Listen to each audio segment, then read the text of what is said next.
প্রিয় দর্শক, আপনারা দেখতে পাচ্ছেন যে তিনি এই মুহূর্তে ভিতরে প্রবেশ করেছেন এবং বেগম খালেদা জিয়ার সেই চিরনিবাস তিনি যেখানে থাকবেন, বসবাস করছেন এবং দীর্ঘ 4 মাস পর সেই আপন নিবাসে ফিরে এসেছেন ফিরোজায়, এবং সেনাবাহিনী সহ সামনের যে নিরাপত্তা রক্ষীরা তারা কিন্তু ব্যাপক নিরাপত্তার মাধ্যমে তাকে এই ভিতরে প্রবেশ করে রয়েছেন। এবং এই মুহূর্তে তিনি তার সামনে এখনো আইন শৃঙ্খলা রক্ষাকারী বাহিনীর প্রবেশগুলো করেছেন।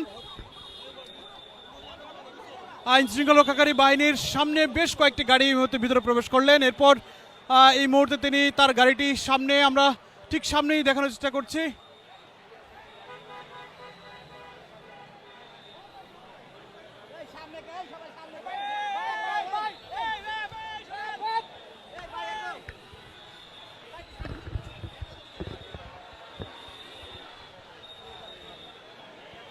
দেখছেন যে খালেদা জিয়ার যে গাড়ি বহর এই মুহূর্তে ভিতরে প্রবেশ করছে এবং খালেদা জিয়ার গাড়ি বহরের সামনে হাজার হাজার নেতাকর্মীরা এই মুহূর্তে রয়েছেন।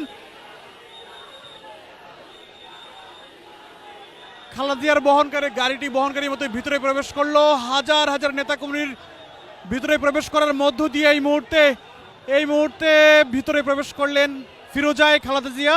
সেই খালেদা জিয়ার গাড়ি বহরটি এই মুহূর্তে ভিতরে প্রবেশ করলো, আমরা সেটি দেখানোর চেষ্টা করেছিলাম। এবং খালেদা জিয়ার আশাকে কেন্দ্র করে উচ্ছ্বাস এবং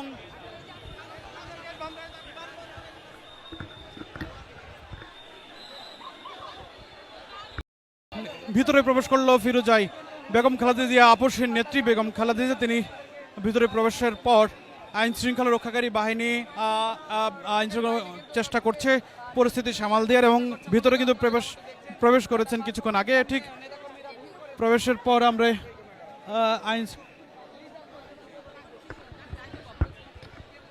আপনাদেরকে জানি অবশেষে দেশে ফিরলেন, কেমন হলো ভাই?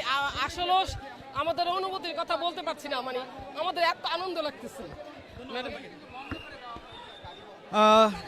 নেতাকর্মীরা ভিতরে প্রবেশ করেছেন, আমরা দেখানোর চেষ্টা করছি। ভিতরে কিছুক্ষণ আগেই ফিরোজায় প্রবেশ করলেন বেগম খালেদা জিয়া এবং নেতাকর্মীরা এখনো সেখানে সেই স্থানটি তারা মুহুর্মুহু স্লোগানে উত্তাল করে রেখেছেন ফিরোজার মূল গেটের সামনে।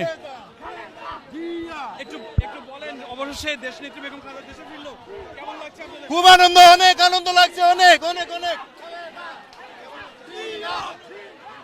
অবশেষে দেশে ফিরলো বেগম খালেদা জিয়া।